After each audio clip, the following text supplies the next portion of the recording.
இப்போ நம்ம இன்னைக்கு கிளாஸ்ல என்ன பார்க்க போறோம் அப்படின்னு பார்த்தீங்கன்னா சமூக பன்முகத்தன்மை இல்லைங்களா. நம்ம ஆல்ரெடி நம்ம நிறைய கிளாஸ்ல பார்த்துட்டோம் சமூக பன்முகத்தன்மை அப்படின்னா என்னென்னு.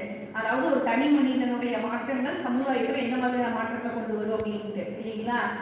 சமுதாயம் அப்படின்னாலே என்னன்னா தனி மனிதன் தான் இல்லையா. நம்மளுடைய பிரதிபலிப்பு தான் சமுதாயத்தில் மாற்றங்களை கொண்டு வரும். தனிமரம் அதுதான் சொல்லுவாங்க, தனிமரம் தோப்பாகாது அப்படின்னு சொல்லுவாங்கல்ல, அந்த மாதிரி.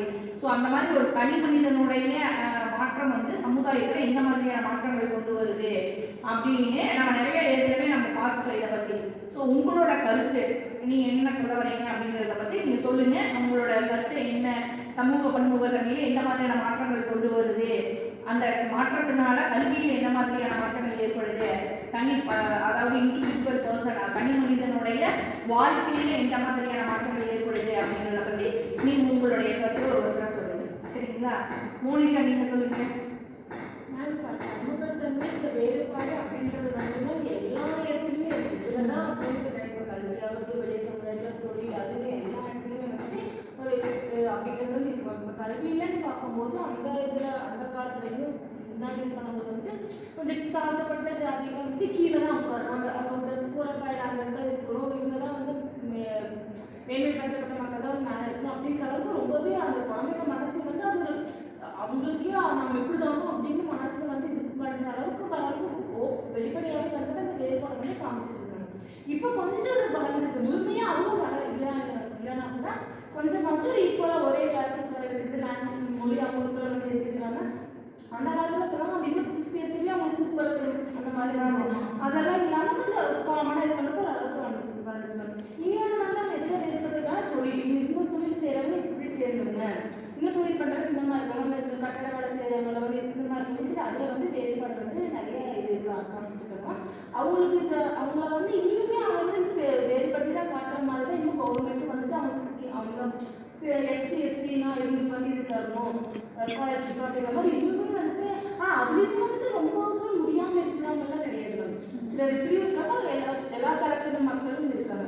ஆனால் அப்படி இருந்துமே அவங்கள மட்டும் ஃபோக்கஸ் பண்ணுற மாதிரி அவங்க வந்துட்டு இன்னும் அவங்களுக்குள்ளேயே நம்ம இன்னும் இப்படி தான் என்னதான் டெக்னாலஜி என்னதான் இது வளர்ந்தாலும் நம்ம இன்னும் இப்படி தான் அப்படிங்கிற மாதிரி இது பண்ணுற மாதிரி அவங்களுக்கு வந்துட்டு கொடுத்துட்டு இருக்காங்க. இன்னொரு வந்து ரொம்ப பார்த்தா பழங்குடியின மக்கள் அவங்க வந்து இப்போ வரைக்குமே வந்துட்டு ஒரு சமுதாயத்தை கூட சின்ன சிட்டிஸ்ல வந்து ஒட்டாத மாதிரி இன்னும் அவங்க வந்து இருக்காங்க. இருக்கிறதே வந்து பார்த்தீங்கன்னா இந்தியாவில் வட மாநிலத்தில் வந்துட்டு நிறைய பழங்குடியின மக்கள் வந்துட்டு இருக்காங்க அப்படின்னு சொன்னால் அவங்களுடைய இருப்பிடமும் அவங்களுடைய கலாச்சாரம் பண்ணுறது இப்போ மட்டும் மாற்றாமல் அதே இதில் வந்து பின்பற்றிட்டு இருக்காங்க அப்படிங்கிறது சொல்கிறேன். இப்போ நீங்கள் சொல்கிறீங்க கரெக்டு, இவங்களோட படிப்பு, இவங்களுடைய தனி மனிதன், அவங்க தொழில் செய்யக்கூடிய விதம், இது எல்லாமே வளையணும் அப்படின்னா இவங்க ஒரு நல்ல எஜுகேஷன் வந்துருச்சு அப்படின்னா அவங்களால அந்த இதுலேருந்து ஒரு மாற்றத்தை கொண்டு வருவார். அந்த எஜுகேஷன்லேருந்து நீங்கள் எந்த மாதிரியான மாற்றங்கள் இப்போ வந்துருக்குது அப்படின்னு நீங்கள் என்ன நினைக்கிறீங்க, வந்திருக்கா அப்படின்னு நான் கேட்குறேன். வந்திருக்கான்னு 100% வந்து அவங்களுக்கு இன்னும் அதோட இம்பார்ட்டன்ஸும் தெரியாமல் அவங்க வந்துட்டு சரி இப்போ என்ன பொதுவாக என்ன பண்ண காசு பணம் அதெல்லாம் வாழ்க்கையோட முக்கிய தேவையாகவும் பணம் இல்லாமல் எதுவுமே இல்லை அப்படிங்கிற மாதிரி தான் இருக்குது. அவங்ககிட்ட காசு இல்லை, காசு பண்ணி உழைக்கணும். ஆனால் நம்ம கல்வியில் ஸ்மார்ட் ஒர்க் அப்படிங்கிறது வந்து இன்னும் அவங்க வந்து புதுசாக புரிய மாட்டேங்குது. இன்னும் நம்ம வேலை செஞ்சாலும் நமக்கு கிடைக்கும் அப்படிங்கிற மாதிரி இன்னும் வந்துட்டு சைல்ட் லேபர்ஸ் வந்து இருக்க தான் செய்கிறாங்க.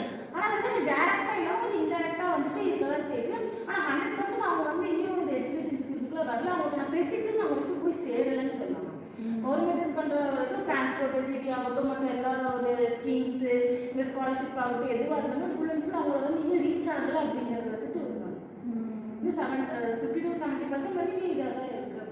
அவங்களுக்கு அதை பற்றி விழிப்புணர்வு இல்லை கிடையாது. நம்ம இந்த அளவுக்கு நம்மளை வந்து சொசைட்டியில் சுத்தமாக வந்து புரியலை, நம்மளை வந்து சொசைட்டிலேருந்து பிரித்து வச்சுருக்காங்க, நம்மளை வந்து கீழ்த்தர மக்கள் அப்படின்ட்டு நம்மளை ஒரு பாகுபாடு காட்டுறாங்க. நம்ம ஒரு நல்ல கல்வி வந்து நம்ம ஒரு பெரிய நிலைமையில ஒரு பொசிஷனுக்கு போயிட்டோம்னா எல்லாரும் நம்மளை மதிப்பாங்க அப்படிங்கிற விழிப்புணர்வே அவங்ககிட்ட இன்னும் நிறையா போகலை இல்லைங்களா. ஒரு 50% போயிருந்தாலும் 50% போகணும், அப்படி இருக்கு போகணும், நம்ம இதில் தான் இருக்கணும். ஆனால் எல்லாமே இருக்கிறது இந்த தொழில் செய்யணும் அப்படிங்கிறது எதுவுமே ஒரு சட்டமாக போடவே இல்லை கிடையாது. ஆனால் அவங்க அப்படியே அப்படியே வந்துருச்சு பணத்தை போயிட்டாங்க. இவங்க தான் ஸ்கூலுக்கு போய் ஸ்கூலுக்கு இவங்க தான் கல்வி இவங்க தான் இந்த வேலைக்கு போகணும் அவங்களே செட் பண்ணி வச்சுட்டு இது பண்ணாங்க. அவங்கன்னா அவங்க தான் போய் நம்ம இப்படி தான் இருக்கணும் அப்படிங்கிறது அவங்களுக்குலாம் வந்து நல்லா ஆழமாக வந்துச்சு. அது வந்து அவங்களும் வெளியே முயற்சிக்கவும் மாட்டேங்கிறாங்க. நீங்கள் உங்களோட கருத்து என்ன மாதிரி?